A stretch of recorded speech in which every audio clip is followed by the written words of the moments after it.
So everyone, this is Steve Vlogs, a Filipino actor based here in Saudi Arabia, and welcome back to my channel. Agad gawa na itong action video, ang Barda compilation. So dito pa din tayo sa Instagram for today's video. Kung napapansin ninyo, nakapula si Ginoo sa Netflix at dito naman ang Bibi, nakapula. Dear, feeling ko naman hindi alam yan or walang alam. Sabihin natin, bigyan natin sila ng benefit of the doubt na walang kaalam-alam ang mga stylists, walang kaalam-alam si Barbie, walang kaalam-alam si David na magpupula. Yan yung sinasabi ko na ang universe na kasi talaga ang nag-uugnay sa kanila. Diba? Sa dami-dami ng damit, ng kulay ng damit, nagpula na naman sila at sabay pa talagang dream up yan ng Netflix. Si David nakapula sa Netflix. Si Barbie nag-drop na naman dito nakapula. Bakit ganun? At ako'y nakapula din for today's video. Hindi ko ito sinasadya. Ito na talaga yung available na damit ko for today's video. At naka-impake na lahat kasi bukas pupunta tayo ng Ross City Capiz. Magbabakasyon tayo. Pero of course, tuloy pa din yung chismis natin. Hindi natin iiwanan ang banda hanggat kaya natin. Hanggat walang ikinakasal, walang mag-iiwanan. Gusto niyo ba yun? Gusto niyo ba yung mga statement ko? Hanggat walang ikakasal, walang mag-iiwanan sa pamilyang ito. Hayaan natin manggalaiti ang mga bashers na yun. Alam mo, na-realize ko, no? Ang bashers, wala naman kasi silang nakukuha yung mga butaw na bashers, yung mga viewers si Jim Panot. Kasi di ba ang mga viewers si Jim Panot is pro-barda din naman yun. Imposibleng ganun kadami ang mga haters ng Barda na wala namang ginagawa ang Barda, na wala namang kinalaman sa buhay nila. Imposible na yan yung manunood sa views or sa video ni Bakekang for today's video. Napaka-imposible. Kaya ang mga viewers din ni Jim Panot, kaya hindi niya maiwan-iwan si David. Kasi viewers din yan, solid Barda din yan, sadyang mga chismosa lang din kasi kayo. Hindi kayo nakikinig, hindi na nga kayo manonood doon. Pero choice nyo yan, bahala kayo for today's video, di ba? Pero binibigyan nyo din kasi siya ng chance na magdadaldal in everything, na gumawa ng mga kwento-kwento na hindi naman totoo or paninira ni David. Kasi pinapanood nyo din, kumikita siya di ba? Imposible, for example, 2,000, galit kay David. Kung may video siya na 2,000 views, galit yun kay David. Hindi siguro, oy. Napaka-imposible nun, mga mami. Ang mga viewers siya din kasi, kaya nga hindi niya masagot-sagot ang tanong natin. Bakit mo pa din patuloy binablog si David kung galit ka at kung wala ng Barda? Bakit mo pa din pinapatuloy i-vlog si David sa channel mo? Akala ko ba Barbie lang? Kasi nga kumikita siya and at the same time, ang viewers niya is Barda talaga. Makapagsabi siya matatanda ng mga viewers ng Barda. Malandi ka? Age is just a number. Okay? Age is just a number. Do not embrace yourself, pero do not embrace your tipong alam mo yung, ay matanda na ako. No, do not embrace that. Huwag niyong embrace yan. Magpakasaya kayo, di ba? Kagabi kung ando kayo sa live namin. Naku, dahil kung ano-ano na yung topic talaga namin for today's video. Pero balik tayo dito. Di ba? Napaka-imposible. Ito yung sinasabi ko na ang universe na mismo ang kumukonekta sa kanila. Kasi di ba? There's a dami-dami ng kulay.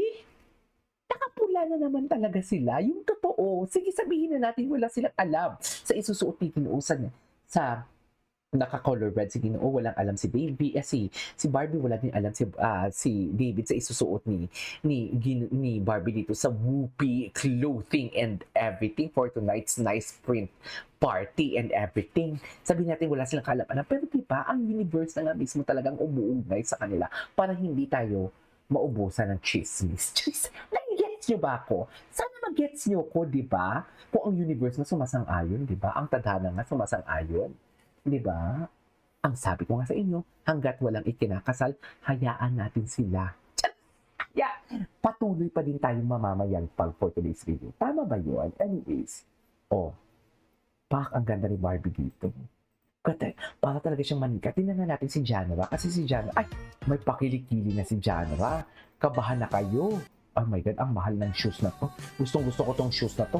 Ang mahal-mahal lang, Diyos ko, day. Yan ba yan yung Speed Cat? If I'm not mistaken, Puma Speed Cat. Ganda, no? So yan ba talaga ang tama? Yan ba talaga ang gusto mo, Barbie? Yan yung tanong ng bayan. Ang tanong ng bayan at tanong ng buong bansa. Ganyan ba talaga ang bet mo, Binibining Clay, for today's video? Yan ang sinasabi ko. Ganda ni Barbie. Napapatitig ako sa kanya. Anyways, eto kay Mami Ami yata yan, yung charms. Akala ko naman yung bag. Akala ko naman yung bag yung kay Mami Ami. Hindi pala. Ano pa yung mga post si Barbie dito? Sino mga nag-like for today's video? Mami Ami. Okay. Punta tayo dito sa... ito yung tinag yung genre. Tingnan natin sa mga nag-like.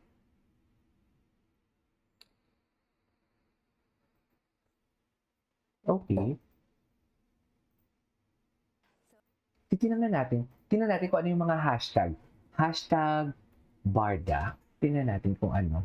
Kung ano yung mga atake na review sa mga hashtag Barda. Ay!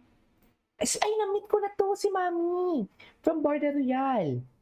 Oo, na-meet ko na siya. Sino nga siya? Hindi ko na Oo, from Barda Royal. Na-meet ko na yan si Mami. Taray. Oh, ay, hello. May chika si David. Bakit walang sound? Taray. Ang tangkad ni David. My God. Super tangkad. Anyways. Ay, same outfit. Oh, di ba? Same outfit and everything. Barda Elite. Taray. Buhay pa ba tayo mga ma'am? Charay. Ay, hello. Happy Barda Day. Ay, malapit na pala ang Barda Day. Ilang araw na lang. Oh my God. Ay, ang cute nila dito. Cute talaga sila, no? Cute talaga sila. Namimiss ko na yung mga ganyang smiley din pag magkakasama sila ni Barbie. Di ba? Namimiss ko na talaga ang kanilang mga atake ay oh. Di ba? Kung walang Barda, ay ano yung chinismis ni Dustin Yu? Kung walang Barda, ano yung mga tuksuan ni Dustin Yu? At mind you, hindi lang isang beses yun, ha? Hindi lang isang beses ginawa ni Dustin Yu yun. Di ba? Isip-isip nga kayo, kung may girlfriend si Ginoo, ano ang mapipil? Imposible kung may girlfriend si Ginoo, hindi ipapakilala sa best friend niya. Napaka-imposible nun. Napaka-imposible nun. Di ba? Kung may girlfriend man si Ginoo, ano ang mararamdaman ng girlfriend ni Ginoo?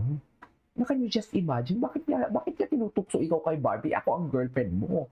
It's either wag kanyang tuksoin o wag niyang sabihin na may girlfriend ka o wag kanyang tuksoin sa ibang babae. Kasi ang mararamdaman ko. Di ba? Gets nyo ba yun? Kaya yan yung mga pinanghahawakan natin. Hindi talaga ako naniwala na may girlfriend si Dino. Hindi talaga mga mami. Tsaka alam ko eh. Diba? Alam ko. Alam ko ang totoong eksena for today's video. Ito oh. Diba never tayo nakakita kay David Licao kung nagpa-picture siya sa isang babae na ganyan kahigpit. Na tipong alam mo yung feeling ko talaga yung likod ni Barbie dyan namamantal eh. Diyos! Diba? Namamantal talaga yan. Kaya tigilan niyo ako for today's video. Oy, atake. Wala, nakakamiss talaga sila. Na-miss niyo sila. Kasi ako na-miss ko sila eh. Diba? Miss niyo sila, ma'am. So yeah, that is all for today's video. This is Game Plus. And see you on my next one. Bye.